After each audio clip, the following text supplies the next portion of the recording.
ప్రసన్నాంజనేయం ప్రభాదివ్యకాయం ప్రకీర్తి ప్రదాయం. మా పెళ్ళైన కొత్తలో మా వారైతే చాలా లేట్గా వచ్చేవాళ్ళు ఇంటికి. అయితే ఇంకా నాకేమో నిద్ర పట్టేది కాదు. నేను అప్పుడు 10th క్లాస్లో ఉన్నా.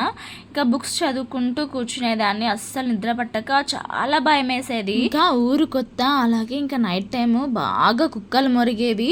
నాకైతే చాలా భయం వేసింది. ఒకరోజు పూజ చేస్తూ ఉంటే పూజ గదిలో నాకు హనుమాన్ చాలీసా బుక్ అయితే దొరికింది. ఇంకా మొత్తం చదవడం మొదలు పెట్టేశాను. నాకైతే బుక్స్ పిచ్చి చాలా ఉండేది. ఇంకా అదే రోజు బుక్ అంతా చదువుతూ ఉంటే హనుమాన్ దండకం చదివితే గాలి ధూళి కళలు అలాంటివి రావు అని చెప్పి చదివాను. హనుమాన్ చాలీసా కూడా చాలా మంచిది చదువుకుంటే అని బుక్ లోనే చదివాను. అలాగే ప్రయాణాలు చేసేటప్పుడు పడుకునేటప్పుడు కళలు రాకుండా కూడా ఒక మంత్రం ఉంది అందులో. అలా ప్రతి మంత్రానికి ఒకటి దేనికి వస్తుంది అనేది అక్కడ ఉందన్నమాట.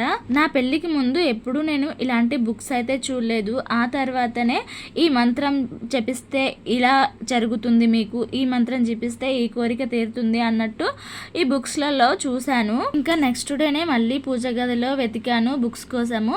ఈ హనుమాన్ చాలీసా బుక్తో పాటు నాకు లక్ష్మీదేవి బుక్, అలాగే ఇంకా కొన్ని బుక్స్ కూడా దొరికాయి.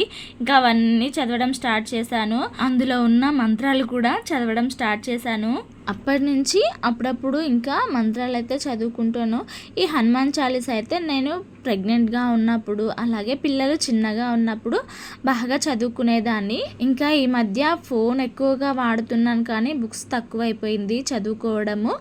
ఇంకా పిల్లలైతే కొంచెం భయం వేస్తుంది అంటున్నారని చెప్పి వాళ్ళకు కూడా చదవడం అలవాటు చేస్తున్నాను. ఈ మధ్య డే అంతా దయ్యాల సినిమాలు, దయ్యాల స్టోరీస్ వింటూ ఉంటారు. ఊరికే వద్దురా అని బెదిరించినా కానీ వినకుండా ఇంక ఊరికే ఆ దయ్యం వస్తుంది అది అని చెప్పి మాట్లాడుకుంటూ ఉంటారు ఇద్దరు. నైట్ కూడా బాగా భయపడుతున్నారు. ఇద్దరికి ఊరికే ఫీవర్ వస్తుంది ఈ మధ్య. 1 వీక్ బాగుంటే ఇంకో 1 వీక్ బాగుండట్లేదు పిల్లలిద్దరు. అందుకని చెప్పి ఇంకా వాళ్ళకి హనుమాన్ చాలీసా ఫస్ట్ నేను ఇలా నోటితో చదవడం స్టార్ట్ చేస్తూ వీడియో కూడా డౌన్లోడ్ చేసుకొచ్చి రోజు వాళ్ళకు వినిపిస్తూ ఉంటే వాళ్ళకి కొంచెం నోటెడ్ అవుతుంది కదా, వాళ్ళకి నోటికి వచ్చేస్తే ఇంకా డైలీ చదువుకుంటూ ఉంటారు అని చెప్పేసి ఫస్ట్ అయితే నేను ఇలా చదవడము స్టార్ట్ చేశాను. నాకైతే హనుమాన్ చాలీసా పర్ఫెక్ట్గా లైన్స్లో చదవడం రాదు, నార్మల్గా చదువుతూ ఉంటాను. ఆంజనేయ దండకం కూడా అలాగే కరెక్ట్ లైన్ మంత్రం పద్ధతిలో చదవడానికి రాదు. నాకు వచ్చిన రీతిలో చదువుతూ పిల్లలకైతే నేర్పిస్తున్నాను. వీడియో నచ్చితే లైక్ అండ్ సబ్స్క్రైబ్.